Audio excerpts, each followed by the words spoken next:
video. So I thought that I am actually going through the Bible in 365 days, the Bible in 1 year, NIV version.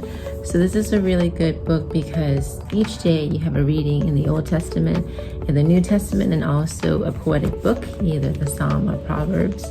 So I am at Exodus 13 right now, moving into Exodus 17. This has been over this weekend, Saturday to today. Today's Monday. So I use this diary, a daily diary, to basically use every day to jot down some notes about what I'm reading in the Bible.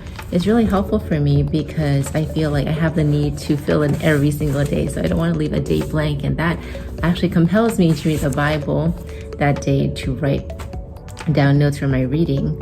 So I wanted to share some really interesting things as I've been reading Exodus, from Genesis to Exodus. I'm not sure how many times I've gone through the Bible already. This might be my 4th time, but every time I go through these books again, there's always another layer that God helps me to uncover.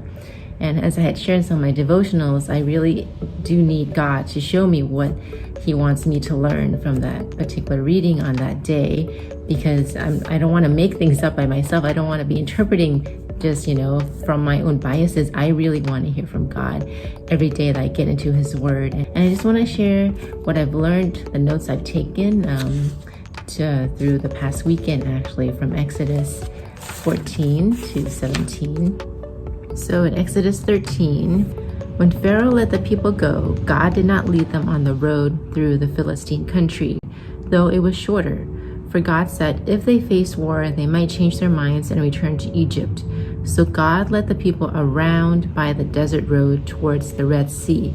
The Israelites went up out of Egypt armed for battle. Moses took the bones of Joseph with him because Joseph had made the sons of Israel swear an oath. He had said, God will surely come to your aid, and then you must carry my bones up with you from this place. After leaving Succoth, they camped at Etham on the edge of the desert. By day, the Lord went ahead of them and in a pillar of cloud to guide them on their way, and by night in a pillar of fire to give them light, so that they could travel by day or night. Neither the pillar of cloud by day nor the pillar of fire by night left its place in front of the people. And then Exodus 14. Then the Lord said to Moses, tell the Israelites to turn back and camp near Pi-hahiroth, between Migdol and the sea. They are to camp by the sea directly opposite Baal-Zephon. Pharaoh will think the Israelites are wandering around the land in confusion, hemmed in by the desert. And I will harden Pharaoh's heart, and he will pursue them. But I will gain glory for myself through Pharaoh and all his army, and the Egyptians will know that I am the Lord. So the Israelites did this.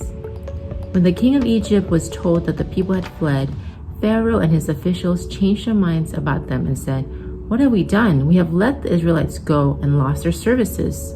So he had his chariots made ready and took his army with him.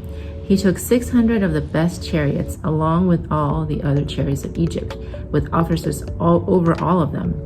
The Lord hardened the heart of Pharaoh, king of Egypt, so that he pursued the Israelites, who were marching out boldly.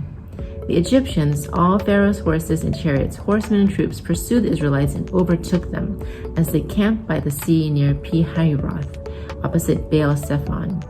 As Pharaoh approached, the Israelites looked up, and there were the Egyptians marching after them. They were terrified and cried out to the Lord. They said to Moses, was it because there were no graves in Egypt that you brought us to the desert to die? What have you done to us by bringing us out of Egypt? Didn't we say to you in Egypt, leave us alone, let us serve the Egyptians? It would have been better for us to serve the Egyptians than to die in the desert. Moses answered the people, do not be afraid, stand firm, and you will see the deliverance the Lord will bring you today. The Egyptians you see today, you will never see again. The Lord will fight for you. You need only be still. Then the Lord said to Moses, why are you crying out to me? Tell the Israelites to move on. Raise your staff and stretch out your hand over the sea to divide the water so that the Israelites can go through the sea on dry ground. I will harden the hearts of the Egyptians so they will go in after them. And I will gain glory through Pharaoh and all his army. through his chariots and his horsemen. The Egyptians will know that I am the Lord, and I will gain glory through Pharaoh, his chariots, and his horsemen." Then the angel of the Lord, who had been traveling in front of Israel's army, withdrew and went behind them. The pillar of cloud also moved from in front and stood behind them, coming between the armies of Egypt and Israel. Throughout the night the cloud brought darkness to the one side and light to the other, so neither went near the other all night long. Then Moses stretched out his hand over the sea, and all that night the Lord drove the sea back with a strong east wind and turned it into dry land. The waters were divided, and the Israelites went through the sea on dry ground with a wall of water on their right and on their left. The Egyptians pursued them, and all Pharaoh's horses and chariots and horsemen followed them into the sea. During the last watch of the night, the Lord looked down from the pillar of fire and cloud at the Egyptian army and threw it into confusion. He made the wheels of the chariots come off so that they had difficulty driving, and the Egyptians said, "Let us get away from the Israelites. The Lord is fighting for them against Egypt." Then the Lord said to Moses, "Stretch out your hand over the sea so that the waters may flow back over the Egyptians and their chariots and horsemen." Moses stretched out his hand over the sea, and at daybreak the sea went back to its place. The Egyptians were fleeing towards it, and the Lord swept them into the sea. The water flowed back and covered the chariots and horsemen, the entire army of Pharaoh that had followed the Israelites into the sea. Not one of them survived.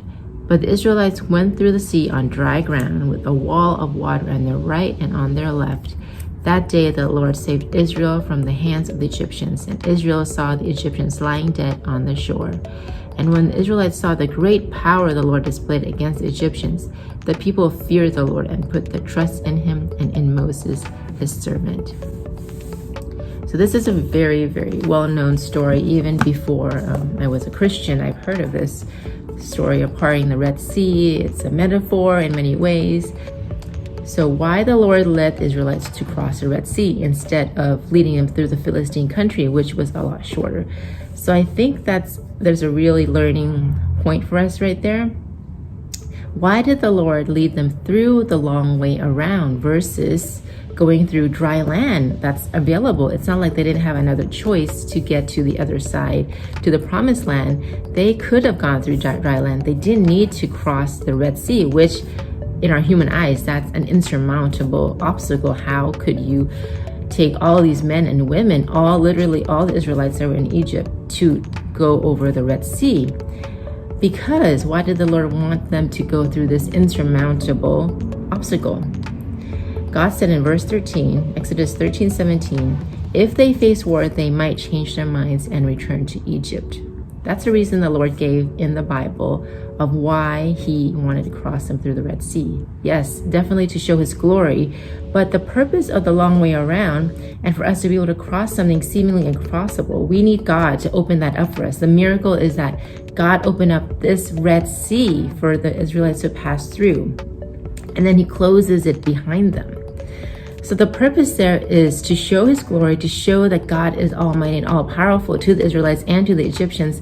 But another reason is that when he closes that door behind us, once we pass through this miracle that God let us go through, he closes it behind us.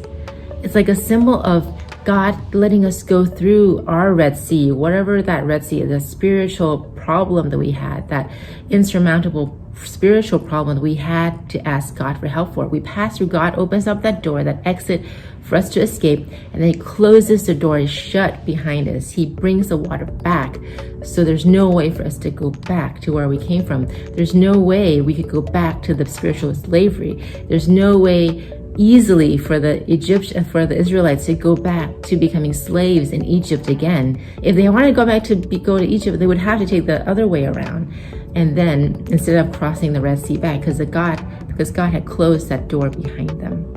So ask and pray and remember, what is your Red Sea spiritual marker? What has God brought you through in such a miraculous way that it would be impossible for you to go back to your old life? He's closed that door firmly behind me, so I can't go back. What is that Red Sea spiritual marker for you that you can't go back, that he is protecting you from going back? So pray and ask God, what has that been? Are you trying to go back? Are you trying to swim back across the Red Sea to that old life of slavery, believing that it was a better life than what you have now in Christ? I want to end this short devotional with this verse from Exodus 14:13-14. Do not be afraid. Stand firm, and you will see the deliverance of the Lord that he will bring to you today. The Lord will fight for you. You need only be still. God bless you. Join me in the next video for my notes on Exodus 15, 16, and 17.